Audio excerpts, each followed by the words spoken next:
Recording in progress.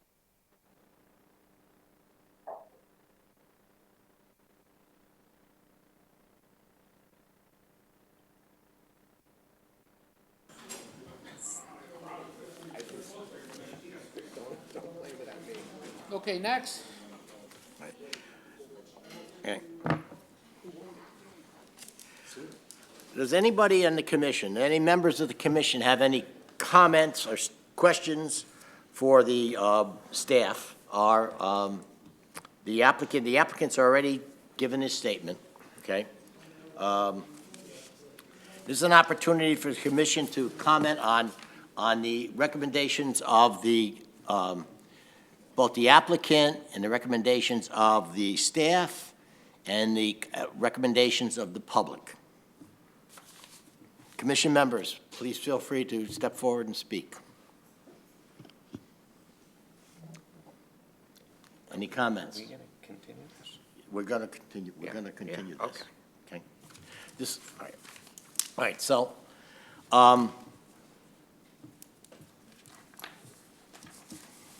we've had final statements from the applicant and their, we've had final statements from the public, and we've had a staff report. So, we're going to move on to the next item of the agenda, and we're going to take action at a later time. Well, what are you talking, excuse me for a second.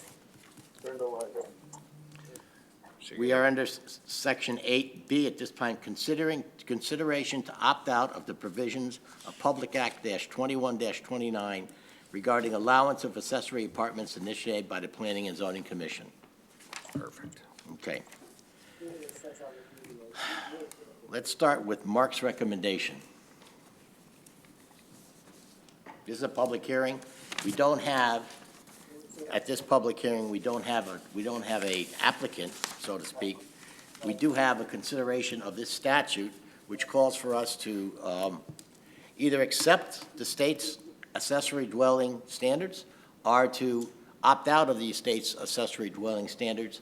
And if so, we need to state a reason on the record. Okay. Mark, do you have any comments? Mr. Chairman, I was asked to put together a short PowerPoint presentation. I know the meeting is longish at this point, but I'd be happy to run through it for you and for members of the public that are interested. It's primarily based on the information that I've previously given to you. So again, I try to run through it fairly quickly, if that's your pleasure. Yes, it is. If you can be succinct, Will do. we appreciate it.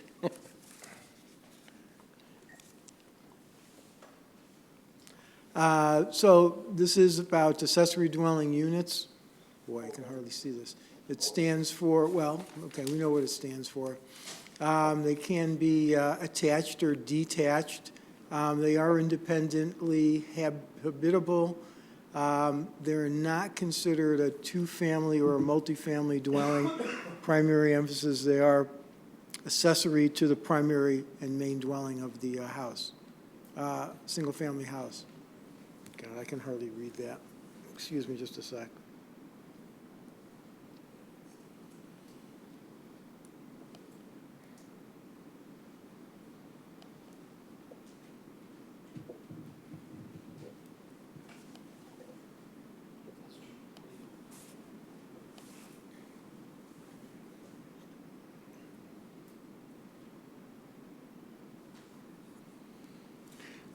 As you know, there are new state statutes that are about to go into effect.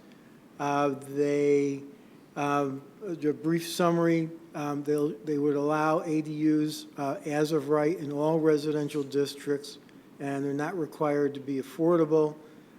They can be attached or they can be detached. They have a standard for square footage, typically use the 1,000 square feet or 30% of the floor area, whichever is less. Setbacks would be, must be equal to or less than the principal dwelling. Height, landscaping, and architecture would not exceed existing standards for single-family houses, single-family dwellings. No required passageway between the primary dwelling and the accessory unit. Can ask for no more than one parking space. No exterior doors other than was required by building and fire. There does not need to be a family, marital, or employment relationship, minimum age, or separate billing or periodic review of any permit. Yes, correct. ADUs are not restricted to homeowners or relatives or occupants of the primary structure. The approval process is more streamlined, does not require a public hearing, a special permit, or a special exception, and decisions need to be made within 65 days of an application. To construct an ADU, they can't be conditional about correcting any nonconformity. You can't require fire sprinklers if they're not required by fire code for the principal dwelling.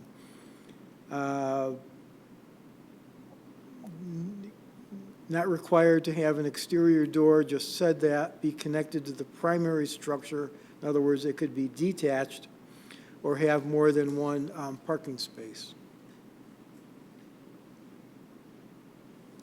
ADUs would not trigger more restrictive lot coverage requirements, require greater setbacks, or require greater height, landscaping, or architectural design than the single-family dwelling. In other words, it's supposed to mirror pretty much what the single-family dwelling on the property looks like. They're not required to be affordable. However, the town could regulate the use of ADUs as short-term rentals.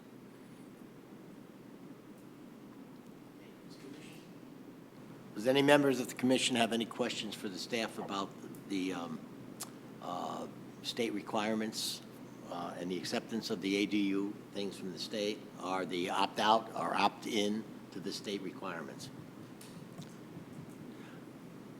I have one question for you. Sure.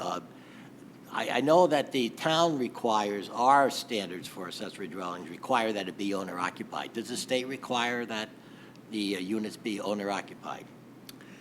The state regulations are silent about that. They do say that there can't be a family or employment or any other association for the ADU, but they're silent with regards to owner occupancy of the primary dwelling. And I think this is one of the issues that folks that towns have, is that they are silent. Some attorneys, or one attorney in particular, a prominent land use attorney, has stated that new regulations could have that restriction, but again, the regulations are silent on that issue. Okay. We also haven't finished our review of affordable housing. Will a decision on this affect our review of affordable housing? I'm sorry? Affordable housing.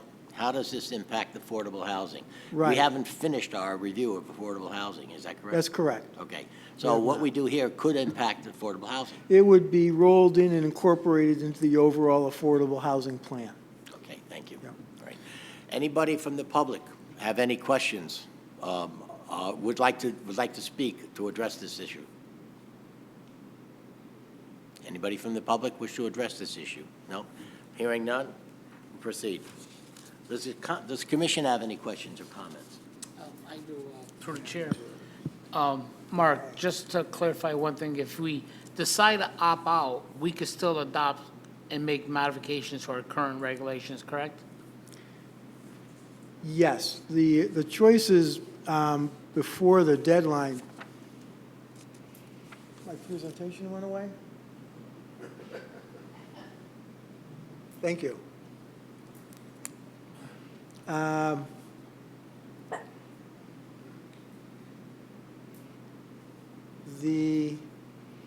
Let's see, oops, options. I just want to understand our options a little Yeah. more clear, So maybe everybody else on the the commission three too. options are, do not opt out, accept the proposed regulations that would take effect January 1st. This would make the state regulations, impose the state regulations, adopt the state regulations with no opportunity to change them later, but the town would eventually have to adopt new regulations that eventually comply with the state regulations. But that'll give us some time to review it, understand it better if we Yes. opt out. Okay. You could opt out of the proposed revisions and keep the current regulations, this is the second option, and maintain the status quo, but allow for this is, my intern wrote this, allow for the problems which are associated with the lack of housing. So do nothing would just keep things the way that they are. But again, I think with the caveat that eventually you would have to revise the regulations, and they would need to conform with the new standards. And that kind of dovetails into number 3, opt out and make changes to the regulations. So you could incorporate any nuanced revisions into a new set of regulations and take away some of those restrictions that currently exist. So in this case, since we're into December and since the timeline is coming up quickly, the changes, your choices are either opt-in or opt-out. If you opt out, you still, in the new year, or subsequently make nuanced changes to the regulations, and hopefully address some of those restrictions that prevent the more effective use of ADUs. So Mark, just to be clear, I'm sorry. Go ahead. What is your recommendation? Is it opt out or opt in? Do you have an opinion on that, or is that something we have to decide on the board?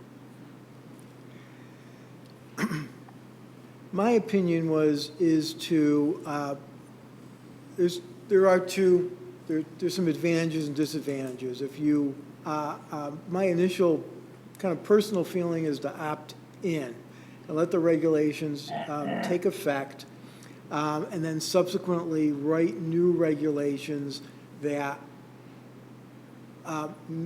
take away some of those, again, overly restrictive standards that are currently on the books. The opt-out is, I guess, a more conservative way to go, and that preserves the regulations the way that they are, and then have the commission rewrite, again, those more restrictive conditions out of the regulations. Thank you. Through the chair, I have a question. Yes.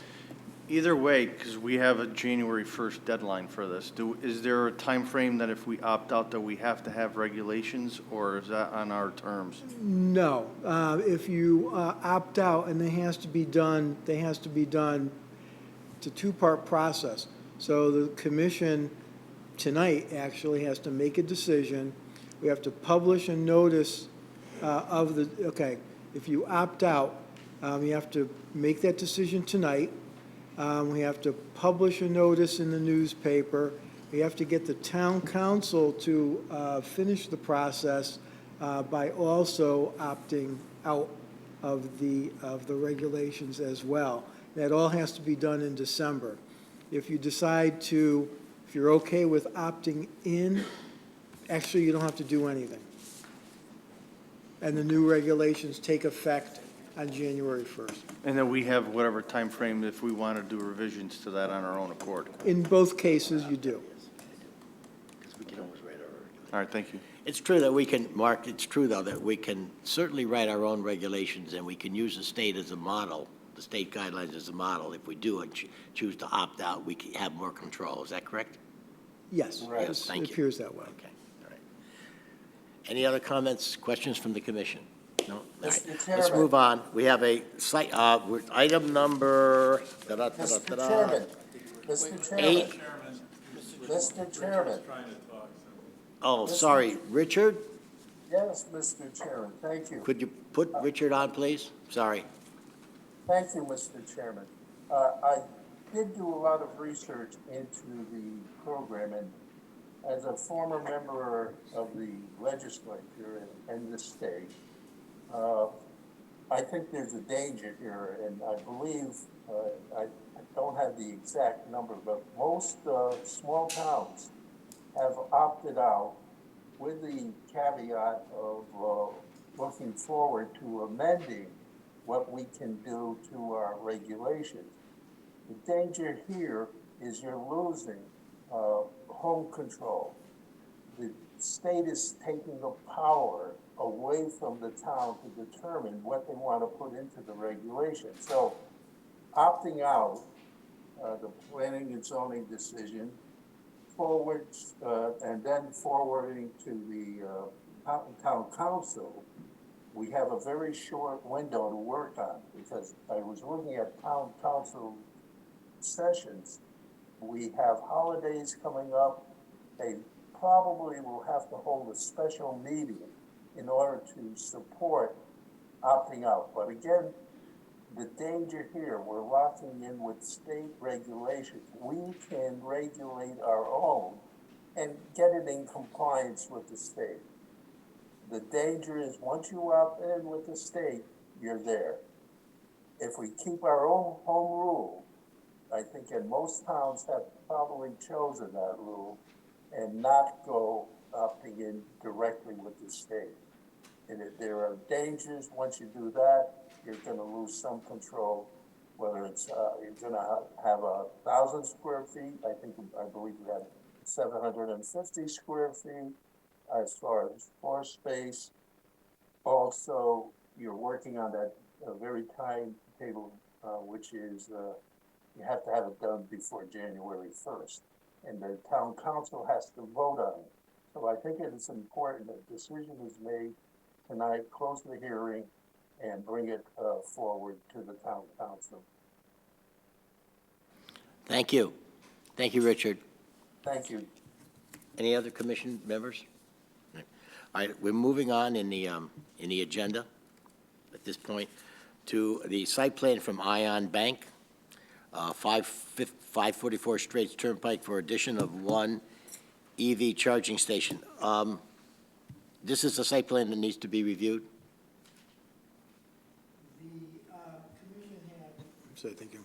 The commission had in the past expressed the interest in having a site plan review for EV charging stations, so that's why it's in front of you. Okay. Just to add a point, having said that, some of the dealerships have been adding EV charging stations to their properties, kind of unbeknownst, to us, without the benefit of review. So I'm just kind of presenting, kind of both scenarios. Has this site plan been reviewed by the town engineer and the land use administrator? This is a fairly, yes, this is a very, well, have you? First time I just opened it. Okay. Okay, okay. I have. It's for one EV charging station. It's in Pioneer Plaza.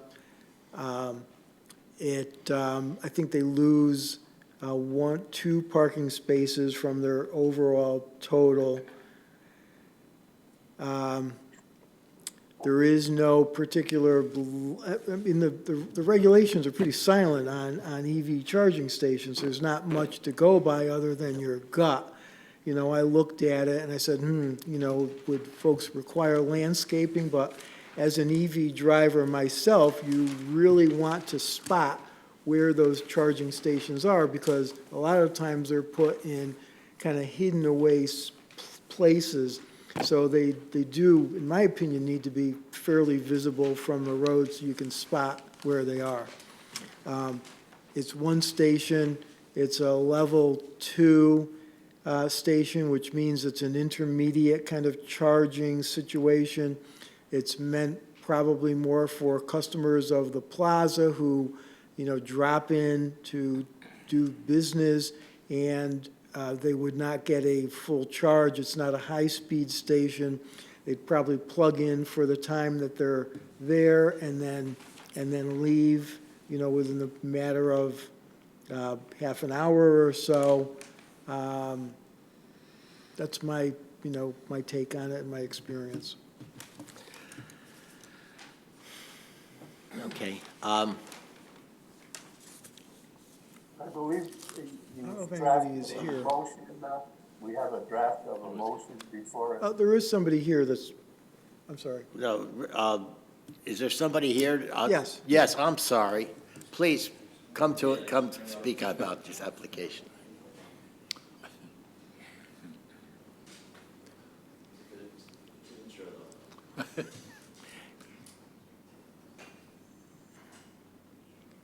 Got town history tonight, so what you got?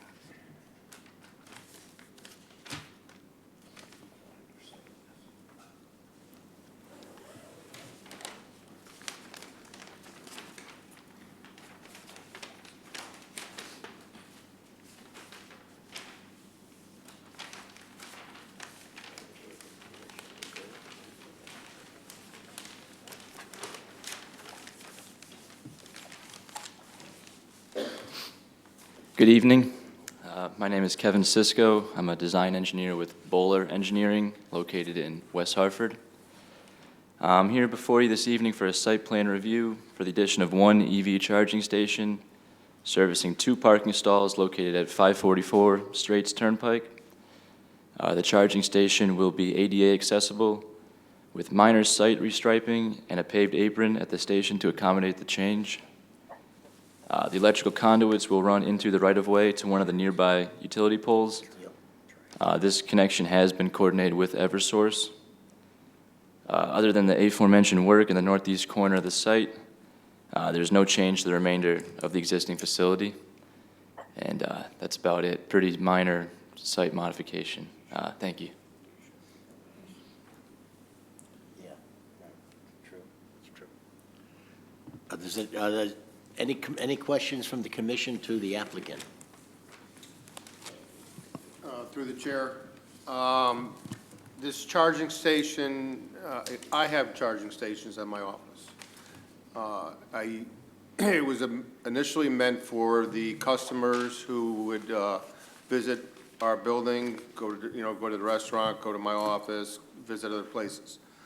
One problem that I'm having right now is that somebody will go park there at 6 o'clock at night, and their wife will come and pick them up, and they leave their car there all night long using my charging station. So I don't know how to regulate this. My charging station wasn't meant for people to park there overnight and just drop their car off and get free electricity for their next day. So I don't know how you would regulate that, or have you thought about that? I have not put thought into that. That's a fair question to ask. I don't have an answer for that. I can circle back, though, with a response at a later date.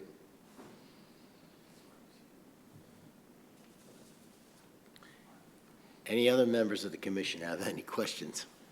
That's a good question. I do have a question, to the chair. Or could these be turned on and off, or they're just on all the time?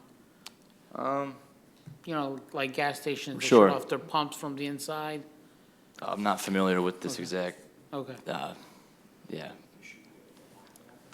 Yeah, I'm thinking I go park my car in McHugh's office tonight.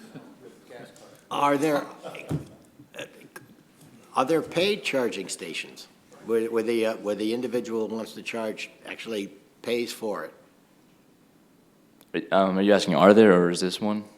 Well, there are. Yeah. First of all, and this one is not. Correct. This is like, it's open to the public.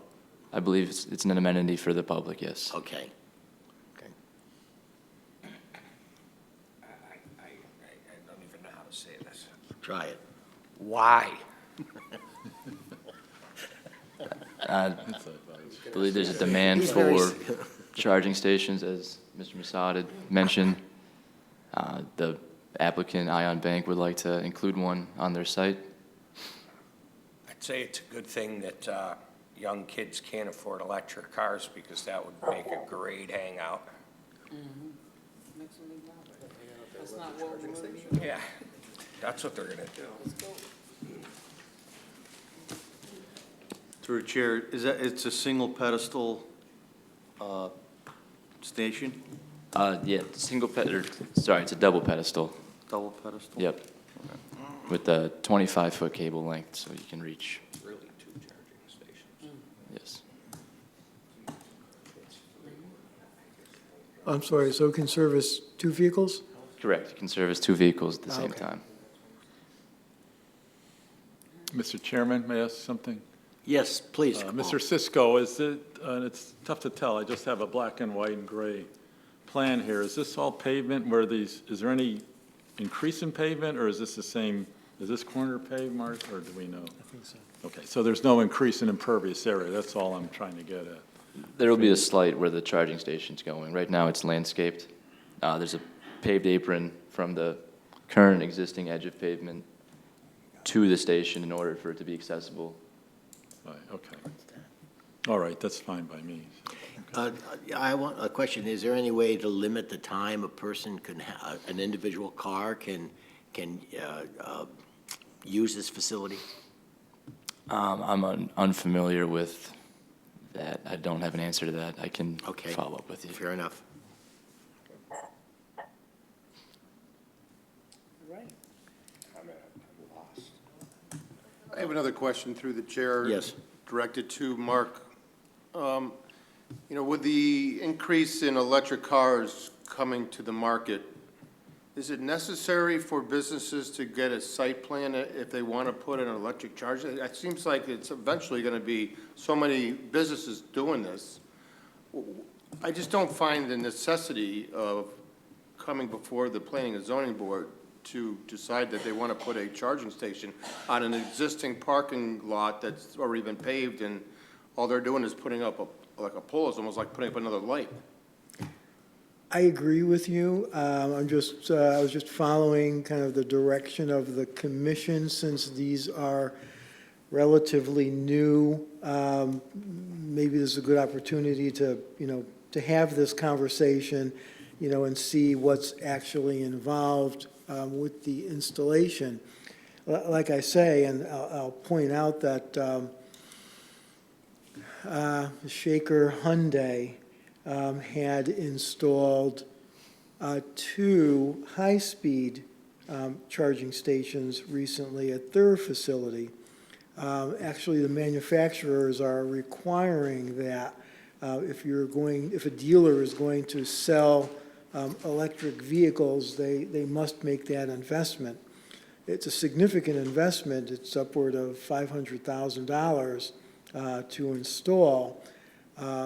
Actually, again, as a and they installed them in an existing island, well within the confines of their property.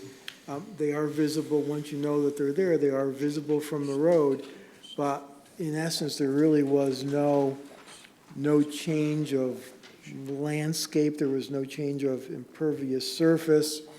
I drive by them. I haven't had the opportunity to utilize them yet, but I drive by them twice a day, and I don't see that they're, well, it's not like Starbucks. There's nobody lined up to, to charge their vehicles there. We're taking advantage of that.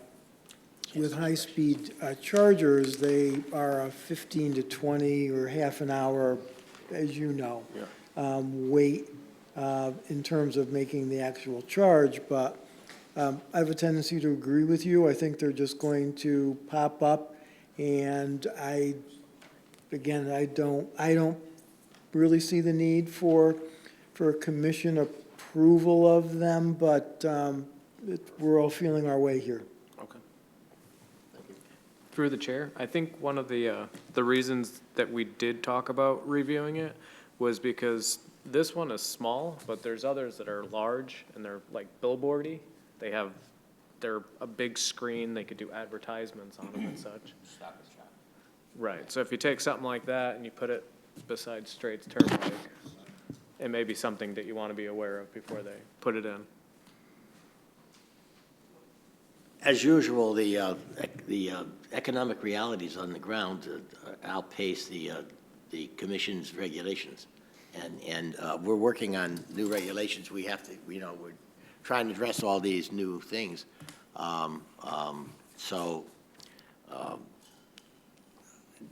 Adding asphalt to a site is a site plan amendment, effectively. We haven't established specific standards for this, and I really appreciate you coming here today. I would, at this point, we're still under site plan review. We received this application, Mark, when?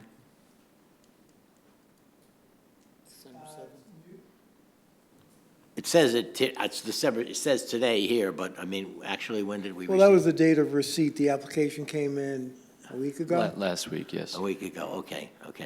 I'd like to, we don't have to make a decision on this tonight? You do not. Okay, all right. Thank you. Thank you. Well, we just have to talk. Understood, Okay, understood. All right. Thank you. Thank you. I love Ion Bank, all right? All right. We now have the next portion of we have the administrative approval of revised job descriptions for the administrator of land use building, Mark's job, and for the assistant, the wetlands enforcement officer, Musa. If everybody's had an opportunity to review the job descriptions, I would ask for a motion. I will make that motion, Mr. Chairman. Okay, it's a motion to approve, Richard? To approve, yes. Do I have a second? Second. Do we have any discussion?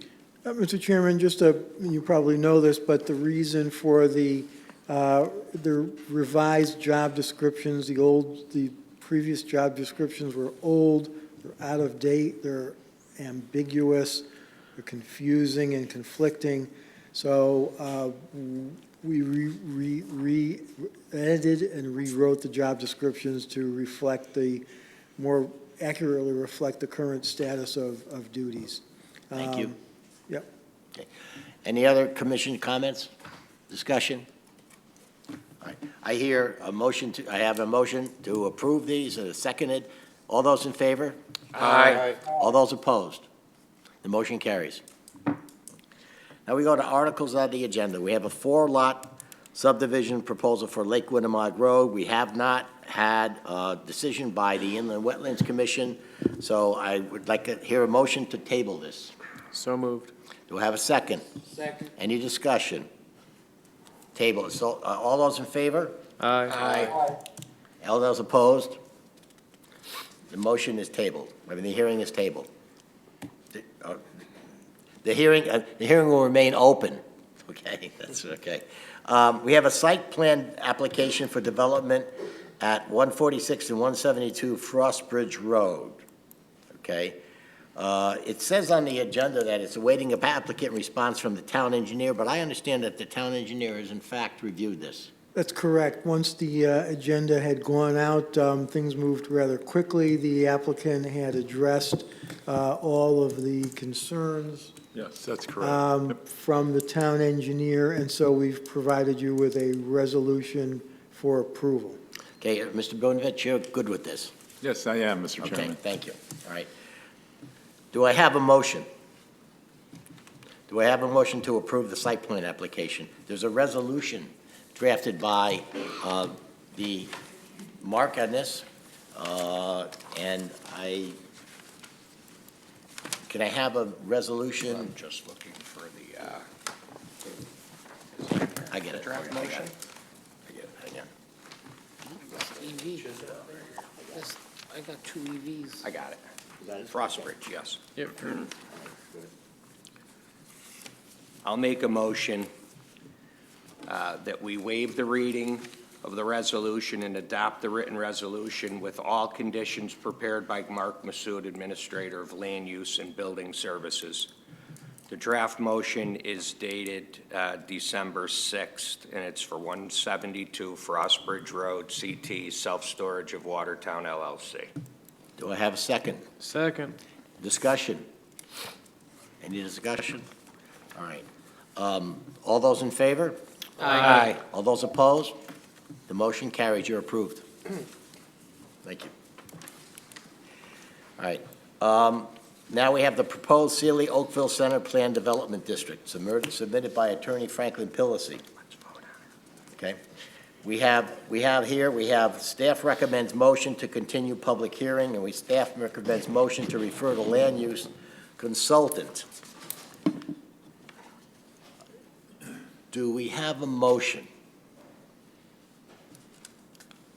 on the continuing the public hearing? So moved. A second? Second. Dan and Lou seconded. Second. Any discussion? Okay, all those in favor? Aye. All those opposed? That motion carries. Public hearings continue. Now, the next staff recommendation is the motion to refer to a land use consultant. And we had comments by Attorney Pillacy, who was excellent in his presentation, and his comments were reasonable. We had comments from the public, who were also very good in their presentation, and their comments were reasonable. So I would like to I would like to hear a motion to amend the referral to the land use consultant to include the requests of both the developer and some of the residents. I would like to amend the motion to say to refer it to the land use consultant, so that the minutes to be given to the land use consultant so he can read them and have an opportunity also to meet with the developers. I'd like him also to meet with the commission attorneys, and if he's willing and the residents are willing to, also to talk to the residents concerning regarding their concerns about this, so that he has an opportunity to talk to all sides of this issue, and then get back to us as soon as possible. All right. This is unusual. I know we haven't done it before, but I would like to, the reason I would like to do this is I would like to do this right. I would like to do it fair. I'd like to do it in a civil manner. I would like to appease everybody and have a nice project that we can all be proud of. So I'll entertain a motion that's as amended. I would suggest the amendment. I would like a second on my motion. Second. Okay. Any discussion? Yeah, I have some discussion, Chairman. I totally agree with what you just said, and I am very much supportive, and I'm very happy that this is coming to this decision. Anybody else? All right, we have a motion, we have a second, we've had discussion. All those in favor? Aye. All those opposed? That motion carries. Thank you. Merry Christmas. Merry All right. Christmas. See you, Franklin. All right. Now we have a public hearing to consider and we had the public hearing to consider the opt-out provisions of PA 21-29 regarding allowance. Action required, opt-out and state reasons for decision, or opt-in, accept state statutes until local revisions. Mr. Do I Chairman, have a motion? Mr. Chairman. I'll make a motion, Mr. Chairman. Yes, sir. I make a motion. I'll make a motion that we opt out of State Statute 2129 for accessory apartments. And a few reasons for that are the requirement for being owner-occupied and the affordable housing plan regulations not quite finished. I'd second that motion. Discussion. That was seconded by Richard. Any discussion? No discussion. All those in favor? Aye. All those opposed? Motion carries. We opt out, and the reasons for our opting out, I want to be specific on the record, is that we want to maintain our owner occupancy standards that we have in our regulations, and we want these to coordinate with our affordable housing program. Okay. Mr. All right. Chairman? Now we have the state site, Mr. yes, Chairman. Mr. Chairman. Mr. Chairman, I think we should close the public hearing. That is required, and that the commission's recommendation to opt out should be forwarded to the town council. There is also a part of the provisions that we must publish the decision within 15 days of the vote. By opting out. Okay. All right, all right, so we want to also close the public hearing. So I need to Right. retract. Thank you. Yeah. Right. I need to, don't I need to or it doesn't matter? Okay. Well, I have a motion to close the public hearing on the opt-out section of PA's 2129. Do I hear a motion? So moved. Second. All those in favor? Aye. All those opposed? Okay, thank you. Beautiful. All right. This is the tricky one about the site plan from Ion Bank for the charging station. Interesting. I would like to hear a motion that we continue this matter till the next meeting so that we can get some further input. So on it. moved. Do I hear a second? I second. Although, any discussion of that? Yeah, I would like to make a comment. Sure. I'm not sure why we just don't vote on this, because it's pretty cut and dry. I mean, why have them come back? It's a one unit, go in there, the staff recommends it and approves it, you know? All right, so one of the comments that I heard tonight was that we're adding pavement. If you're adding pavement, you're doing an amended site plan. So it's a site plan amendment at the very least. Yeah, he's adding pavement. We have to take a closer look at some of the aspects. You are adding pavement, correct? Minimal. Well, pavement is being added, right? Okay, all right. So any more discussion? I mean, I'm willing to you're willing to make a motion that we approve it, where we can have a motion to table it to the next meeting. So I'm open to motions. Can we have more discussion? Yes, absolutely. So I kind of agree with Lou. I mean, I've looked at the site plan. It doesn't look like it's I mean, I have one in my office. Tabling it is just putting it off to the next meeting. I'm ready to vote on it personally. Okay, make a motion.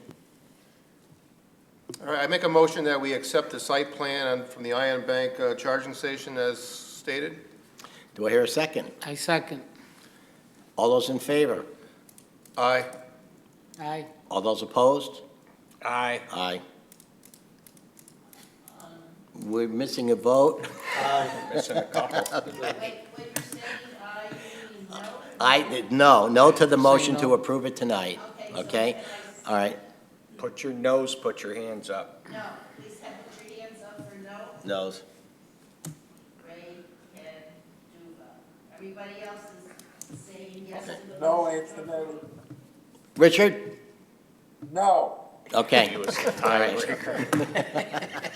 All right. We All tried. right, all right. So moving along, let's make a motion. I make a motion that we table the site plan application from Ion Bank until the next meeting and give opportunity to review this a little further. So moved. Do I hear a second? Second. All those in favor? Aye. All those opposed? Okay. Moving on, communications and bills, anything? So what, I mean, you guys are going too fast for me. Oh, sorry, Carol. We are tabling the site plan review for Ion Bank. Yes, okay, all right. Communications and bills. File, I make a motion to file. I What, make a motion to file. all right. Any informal discussion? We have, Mark, we have the Naugatuck Valley Regional Plan of Conservation and Development coming in January. The COG representatives are meeting with all of the member towns. They're developing, obviously, a regional plan of conservation and development. They want to make a presentation to the commission about the process and what that exactly is and what it entails. Okay. All right, I'll entertain a. I'm sorry, Mr. Chair, if I may. Yes. Just one more thing. Actually, to add to that, and I think I mentioned it, I put it on mine. Solely Engineering on behalf of the Bunker Hill property, the previous Heritage Development property, would also like to come to the commission on an informal basis and apprise you of the status of their proposed development scenario for that property. They're most welcome. Thank you. Okay, next meeting date is January 4th. Do I hear a motion to end this meeting? So moved. Adjourn. Make a motion. All in favor? Aye. Aye. All opposed? Meeting is adjourned. Thank you very much.